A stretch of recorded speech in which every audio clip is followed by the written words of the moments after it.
Yes. Jump right into this. So, what do you think made this show so different, so iconic? What do you think were some of the things that did that? Well, I think just the fact that we're talking about it today showed that it had a little something extra, that it was going to endure beyond just its original run, and I'm very grateful that it has, because so many people have come up to me and said, I love that show either when I was a kid or I love showing it to my kids now that I have kids.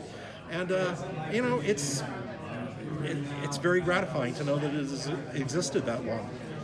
Now, I have to ask, Yeah. because some of the first episodes of the series, did they just turn out that dark, or did they mean to be that dark? Because I remember some of the first, I watched them recently after your event again a few years ago, and I was kind of blown away. I forgot how kind of like some of it went on a level that the rest didn't go. Like Tonally dark? Totally dark. Yeah. Totally dark, and just like how the direction they went. Well, a show like that is always an evolution, and I think early on we wanted to see how dark we could go, how much we could get away with, how true we could be to Batman's world.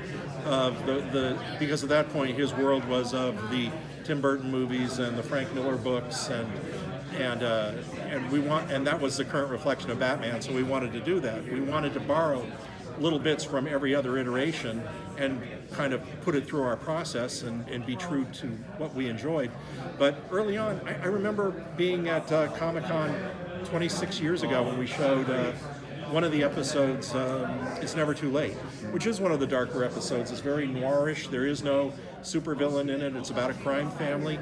And I remember Bruce and Eric and I watching it and saying, is this going to play? Are they going to be expecting Man-Bat or the Joker or Catwoman or something? And the episode started and there was just silence. And I'm going, they either love it or they hate it. And afterwards, everybody applauded, and they got it for 22 minutes. We pulled off a noirish crime story, and I thought that was great. And then I thought we could go anywhere. Bring on Mr. Freeze, bring on Poison Ivy, bring them all on. So my last question is, what is one of your best memories that you can work on this show? One of my best memories is there's so many, all the actors we've dealt with and we've had the pleasure of bringing in, but I think one of my fondest memories is watching the rough cut of Heart of Ice. When that came in, there was no music, there were no sound effects. It was just the straight footage, and grainy and kind of awful looking. And Bruce Timm said, come into my office. And I'd written it, he directed it. We just watched it in silence for a few minutes. And after it was over, we just kind of looked at each other, shook hands, and said, well done. It was just like, okay, we pulled it off. Pulled off that episode, now we got 64 more to do. But at that moment, it was like, okay, we got a show, we can do this, it's looking great. Amazing. Heart of Ice is rightfully one of the most iconic episodes and completely reinvented Mr. Freeze. Thank you. Was that all you and Tim, did you all work together? It was all of us. I mean, I think that to a degree, Bruce and I threw a lot of ideas down. His writer friend Mitch Bryant threw a few ideas down. And then in talking about him, I said, well, okay, he's dead to emotion. That means he's got to have an Achilles heel. What is that? What's gonna get this guy to cry? And once I worked backwards and like, okay, the end scene is him crying, and he's in Arkham, and his tears become snowflakes and stuff like that. How do we get there? How do we earn that?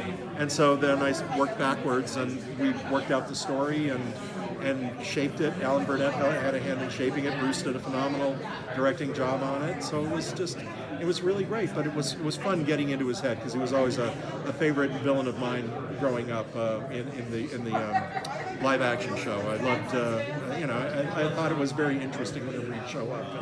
You were able to switch tones a lot, like from the Mr. Freeze episode to Almost Got Him. Sure. And talk about the genesis of that. It's now a board game. Yeah, how about that? Yeah. It's, again, these villains are not real people, but it's fun to think of them like real people. And what do they do on an off night? Well, they get dressed up in costume and they go down to the bar and they start telling their Batman stories.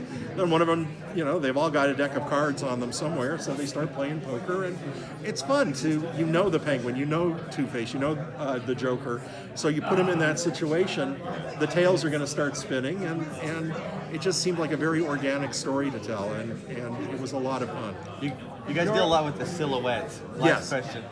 when Batman has the Killer Croc suit on and Yeah. you kind of go up and then you see the the hood kind of peeking out. Yeah. Was that in the script? Was that something you wanted to do, or was the artist? I'd have to look at the script again, but I'd have to say, like, they look over and Killer Croc is in shadow, and somehow the shadow looks like Batman or something like that. So we did have to, I did have to sort of indicate something, but what they did with it in the board and in the film is just tremendous. Oh no, go ahead. Well, it's been closer to 30 years now. Right. And you, Alan Burnett, Bruce Timmler, Bronson, your names are as hallowed as Dini O'Neill, Marshall Rogers, Frank Miller.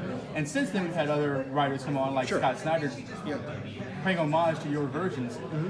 How do you feel being seen as sort of in the tome of Batman legend? Well, grateful and very appreciative that the work has stood the test of time, and it feels very right because it's circle of life. Here comes Bob Kane and Bill Finger, and then artists and writers built from them, and then Dini came along, and he was a big influence for me when I was reading comics because he's the Batman writer that I grew up with, and then Marshall Rogers and Frank Miller and everybody. So once we got our turn at bat, we wanted to keep on the legacy of the Bat team, as it were. It's almost like playing baseball over and over. The players change throughout the years, but you're still, I can't believe I was going to say it, swinging the same old bat. So, but it's. But it's nice to be a part of the team, and it's nice to have some contributions and to know that somebody will look down the road and go like, oh, I'm going to take Harley Quinn or the Condiment King or some character, and then or the Gray Ghost, and just and write something about that or keep that going. And so I can't keep track of what's happening with the characters, but somebody will show me like, oh, this element of Batman Beyond is being developed in a comic book, and I go like, oh yeah, that was our idea way back when. So your ideas are only yours for a while. You take the toys, put them back in the toy box. Somebody else gets to play with it. When did you know this is special? It was that day at Comic-Con watching It's Never Too Late, when I felt that we had an audience, and then when it went on beyond that, and we kept getting renewed year after year, which is really unheard of for an action show. Back then, the rule was you're going to do 65 half hours over a period of about 2 years, and they're going to run them all, and then maybe you'll do more, maybe you won't. And we wound up doing almost double that amount. I mean, that was tremendous. Thanks, Paul. Thank you very much.